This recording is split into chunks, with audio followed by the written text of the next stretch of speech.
स्वागत है आपके अपने चैनल टेक्निकल स्टडी पॉइंट पे। और आज हम देखेंगे जो आपका एलपीएससी है, लिक्विड प्रोपोर्शनल सिस्टम सेंटर, उसकी वैकेंसी आई हुई है इसरो के अंदर, है ना। इसरो जो है इंडियन स्पेस रिसर्च ऑर्गेनाइजेशन, उसके अंदर जो है एलपीएससी एक यूनिट है जो आपका त्रिवेंद्रपुरम में है, केरला के अंदर है, उसकी वैकेंसी आई हुई है। सो इसमें सीट जो है कुछ ज़्यादा नहीं है, ऐसे ही सीटें आती है 10 15 20 ऐसे ही कुछ सीटें आती है। इनमें भी इसी तरह से आपका सीट आया हुआ है, जिसमें से आपके टोटल सीट जो हैं 22 सीटें टोटल आई हुई है ना, जिसमें से अलग अलग पोस्टों पे आई हुई है। और इसमें से हम एक एक पोस्ट को देखेंगे जो आपकी पोस्टें हैं उसकी। और ये आपका नोटिफिकेशन का डेट आ रखा है, जिसमें आपका जो एलपीएससी है 01/2025, ये आपका एडवर्टीजमेंट नंबर है ना। ये आपका एलपीएससी 01/2025 डेट दे रखा है 9/8/2025। तो आज का डेट जो है आपका 9/8/2025 है ना। ये आपका जो है एलपीएससी यूनिट जो है आपका त्रिवेंद्रपुरम वालिया करके जगह है, वहाँ का है। और बेंगलोर का कुछ सीटें हैं इसमें, है ना। एलपीएससी के कुछ यूनिट जो हैं बेंगलोर के अंदर ही है, तो वहाँ पे भी पोस्टें आई हुई है। तो यहाँ पे जैसे दे रखा है आपका जो टेक्निकल असिस्टेंट है, मैकेनिकल और इलेक्ट्रॉनिक्स की वैकेंसी है, जिसमें से आपका मैकेनिकल क्या है 11, इलेक्ट्रॉनिक्स की 1 गया है। इसमें आपका लेवल जो है लेवल 7 का है, जिसका बेसिक जो है आपका 44,900 से स्टार्ट होता है और 1,42,400 तक जाता है ना। ये आपका लेवल 7 के हिसाब से जो 7 CPC है उसके हिसाब से है। इसमें आपका देखते हैं जो वालियामाला है आपका केरला के अंदर है, उसमें जो सीटें आई हुई है उसमें आपका देखो अलग अलग कैटेगरी के हिसाब से दे रखा है। इसको आप देख सकते हो। मिनिमम क्वालिफिकेशन मांग रखा है आपका 3 ईयर डिप्लोमा होना चाहिए मैकेनिकल इंजीनियरिंग से, है ना। मैकेनिकल के सीट के लिए और इलेक्ट्रॉनिक्स के लिए आपका, और ये भी वालियावाला में है। और बेंगलोर में इसमें 8 सीटें जो हैं वालियावाला में, और 3 जो सीटें हैं वो बेंगलोर की सीटें हैं ना। आपका इलेक्ट्रॉनिक्स में देखते हैं तो ये वालियामाला का सीट है, जिसमें आपका आता था बस ये 3 ईयर डिप्लोमा मांग रखा है, और साथ ही इलेक्ट्रॉनिक्स इंजीनियरिंग से होना चाहिए और फर्स्ट क्लास होना चाहिए, है ना। उसके बाद देखते हैं आपका जो आपका सब ऑफिसर का पोस्ट है, उसका आप लेवल 6 के लिए है। तो लेवल 6 में जो बेसिक होता है 35,400 से लेकर आपका 1,12,400 तक होता है ना। इसमें सब ऑफिसर जो है एक सीट है, और ये वालियामाला का ही सीट है, और ये जनरल की सीट है ना। इसमें जो है 6-7 का आपका एक्सपीरियंस मांग रखा है ना। वो भी एक्सपीरियंस होना चाहिए। लीडिंग फायरमैन हो गया, DCOs हो गया, उसमें 6 साल का एक्सपीरियंस मांग रखा है। या फिर आपका 2 साल का अनुभव और BSc विद PCM होना चाहिए, तब भी आप एलिजिबल हो। उसके बाद बोल रखा है कि हेवी ड्राइविंग लाइसेंस भी होना चाहिए, है ना। इसमें आपका फिज़िकल टेस्ट भी होगा। उसके बाद देखते हैं तो आपका टेक्नीशियन बी का है। टेक्नीशियन बी में आपका टर्नर का है, फिटर का है, RNC का है जो रेफ्रिजरेशन एयर कंडीशनर होता है। उसके साथ ही आपका 3 पोस्टों पर आई हुई है, जिसमें आपका टर्नर, फिटर और R&C करके होता है, R&AC करके मैकेनिक होता है, refrigeration and air conditioner mechanic, है ना। तो टर्नर की सीट जो है एक सीट है, वालियामाली की सीट है, वालियामाला का सीट है। और इसमें आपका ITI मांग रखा है। ITI आपका NTC या NSE की कोई है तो NCVT से तो आपका चलेगा। उसके बाद जो आपका फिटर का है 4 सीट है, जिसमें वालियावाला में 2 है और बेंगलोर में 2 सीटें हैं ना। ये बाकी ये कैटेगरी वाइज दे रखा है कहाँ पे सीटें हैं ना। और ये सीटें जो है आपका इसी के लिए आपका क्वालिफिकेशन ITI मांग रखा है। ITI आपका NTC होना चाहिए, फिर NSE या फिटर ट्रेड से, तब भी आपका चलेगा। उसके बाद आपका जो रेफ्रिजरेशन एयर कंडीशनर मैकेनिक है, एक सीट है, इसकी बेंगलोर में सीट है, और ये जनरल की सीट है। इसमें भी आपका 10th के साथ 10th के बाद आपका 10+ ITI होना चाहिए, NTC या NSE, और वही NCVT से होना चाहिए। ऐसा नहीं कि SCVT से आपने ले लिया।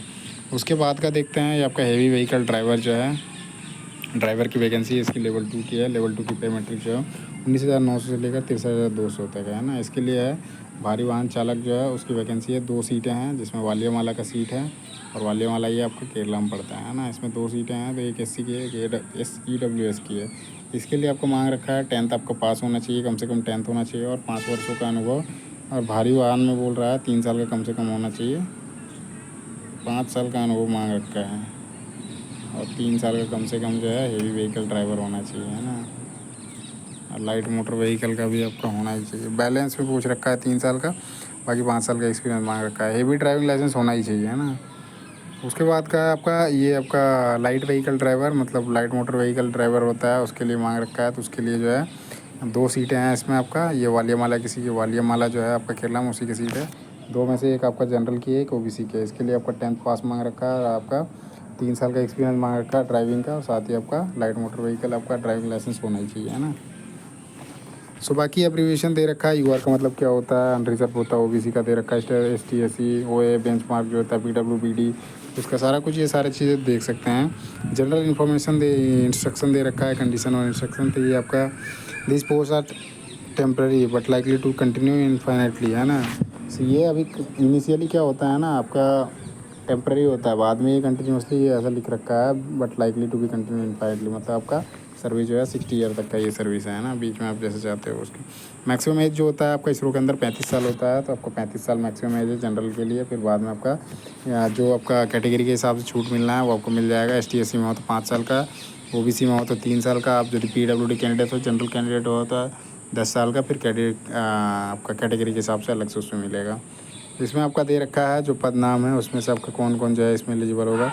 तो मिनिमम मान रखा है आपका 1990 जो है 27,1990 सारी पोस्टों के लिए। और मैक्सिमम जो मांग रखा है जैसे 792 पोस्ट नंबर है उसमें आपका मिनिमम मांग रखा है 1987 तक। और ST/SC के लिए 85, तो मतलब वो छूट दे के मान रहा है 3 साल और 5 साल। तो इसी तरह से बाकी सबका भी है। उसके बाद है नेचर जॉब फिजिकल रिक्वायरमेंट, उस सबका है जो आपके अलग अलग पोस्टों पे हैं। तो वो सारी चीज़ें तो देख सकते हो आप, है ना। इसमें यदि आप किसी गवर्नमेंट ऑर्गेनाइजेशन में काम कर रहे हो तो आपको NOC चाहिए होता है। इसका फॉर्म जो है आपका स्टार्ट हो जाएगा। ये चयन प्रक्रिया जो है आपका पेपर होगा, जिसमें से सारा पेपर होगा। फिर बाद में आपका स्किल टेस्ट होगा। फिर उसके हिसाब से आपका फिर फाइनल लिस्ट बनेगा। तो पहले जो होता है आपका पेपर होता है, उसके हिसाब से 1:5 में आपको बुलाया जाएगा स्किल टेस्ट के लिए। उसके बाद आपका फिर DB होगा, मेडिकल होगा, सॉरी, और DB हो जाएगा, आपका स्किल टेस्ट हो जाएगा। उसके बाद जब फाइनल रिज़ल्ट आएगा उसके बाद आपको मेडिकल खुद का करवाना होता है, वो घर से ही करवा के किसी जिला अस्पताल से करवा के ले जाना होता है। तो वो चीज़ें तो अलग है। इसमें क्या होता है ना, आपका नेगेटिव मार्किंग होती है और मैक्सिमम मार्क्स जो रहेंगे 80 क्वेश्चन रहेंगे। इसमें नेगेटिव मार्किंग भी होती है ना। इसमें टाइम जो दिया जाएगा आपका पेपर के लिए 90 मिनट का रहेगा, मतलब 1.5 घंटे का। और नेगेटिव मार्किंग जो है 1/3 है। 0.33 का मतलब होता है 1/3।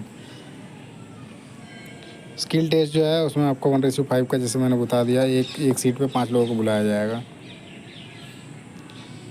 इसमें आपका दे रखा है जो आपका रिटन टेस्ट में मतलब पासिंग मार्क्स जो है कम से कम आपका 80 में। अनरिजर्व कैटेगरी है उसके लिए आपका 32 लाना है, और रिजर्व कैटेगरी है उनको 24 कम से कम लाना है। बाकी ये चीज़ें ज़्यादा जाती है ना। स्किल टेस्ट में दे रखा है 100 में 50 कम से कम लाना है अनरिजर्व को, और जो रिजर्व कैटेगरी के हैं उनको 40 कम से कम पासिंग मार्क्स के लिए। बाकी ये दूसरे वाले जो पोस्ट के हैं उनके दे रखे हैं क्या क्या आपको करवाया जाएगा, है ना। इसमें दे रखा है जो आपका फिज़िकल के लिए बुलाया जाएगा, है ना। सब ऑफिसर की जो है उसमें आपका फ़िज़िकल के लिए उसमें आपका एक सीट पे 50 लोगों को बुलाया जाएगा। और उससे PT1 है, फिर PT2 है। स्टेजेज अलग अलग स्टेजेज में आपके होंगे। फिर उसको क्लियर करने के बाद आपका फिर फाइनल हो जाएगा। वहाँ पे शारीरिक दक्षता जो है कंप्लीट हो जाएगा। रिटन टेस्ट में दे रखा है क्या क्या आपका पढ़ने का आएगा, जिसमें जैसे 798 और 99 की जो पोस्ट सीटें हैं उसमें आपका 50 जो रहेगा वो मोटर वाहन अधिनियम जो है उसी से 50 क्वेश्चन आएंगे, 50 मार्क्स के आएंगे, ठीक है। पार्ट A में रहेगा। पार्ट B में है आपका जो इंग्लिश है उसका क्वेश्चन रहेगा 15 नंबर का। फिर उसके बाद मैथ का 15 नंबर का, और 20 क्वेश्चन रहेंगे आपके जनरल नॉलेज के। तो टोटल इस तरह से आपके हो जाते हैं 50 और 50 100 मार्क्स का होगा, है ना। जो आपके पोस्ट हैं 798 और 99। स्किल टेस्ट में आपका यही 1:5 में बुलाया जाएगा। फिर मिनिमम 60% आपको क्वालिफाइंग लाना पड़ेगा। किसी गवर्नमेंट ऑर्गेनाइजेशन में काम कर रहे हैं तो आपको नो ऑब्जेक्शन सर्टिफिकेट लेना पड़ेगा वहाँ से। ये आपको ज़रूरत पड़ेगा जब आप DB के लिए जाओगे तब, है ना।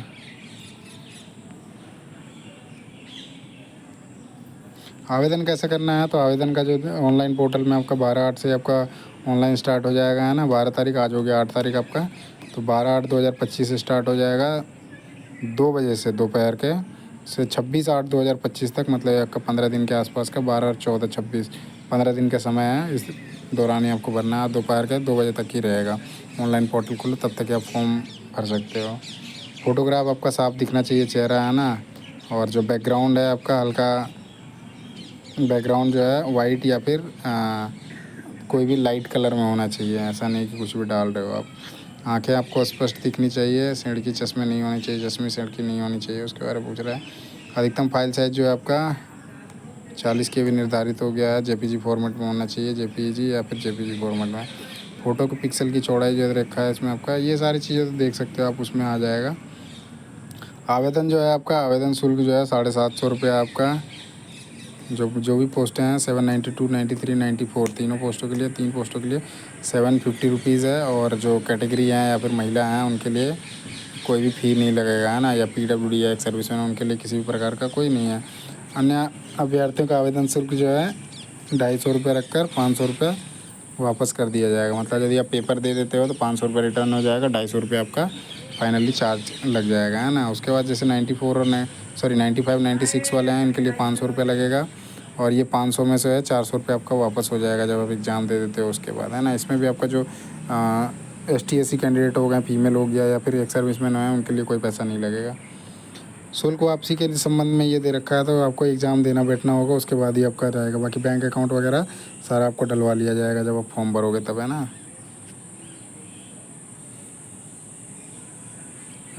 भुगतान करने का जो है आपका पेमेंट करने का लास्ट डेट जो है 27 तारीख तक है। 27/8/2025 तक आप कर सकते हो, है ना। 26 तारीख लास्ट डेट है फॉर्म भरने का, 27 तक लास्ट है आपका ऑनलाइन करने का। उसके बाद 2 बजे के बाद वो बंद कर दिया जाएगा। तो आप जितना जल्दी हो सकता है वो आप करके क्लियर हो जाओ। इम्पोर्टेंट डेट दोबारा एक बार बता देता हूँ, 12/8 से आपका स्टार्ट होगा, 12 अगस्त से आपका फॉर्म ऑनलाइन स्टार्ट हो जाएगा और ये 26 अगस्त तक चलेगा, है ना। 26 अगस्त 2025 तक लास्ट रहेगा। आपका पेमेंट का जो डेट है वो आपका रहेगा 27 अगस्त तक। उसके बाद ये आपका बंद हो जाएगा पोर्टल। तो बस इस वीडियो में इतना ही है। और वीडियो कैसा लगा ज़रूर बताइएगा, और वीडियो अच्छा लगे तो वीडियो को लाइक करें, चैनल को सब्सक्राइब करें, साथ ही अपने दोस्तों के साथ शेयर करना ना भूलें।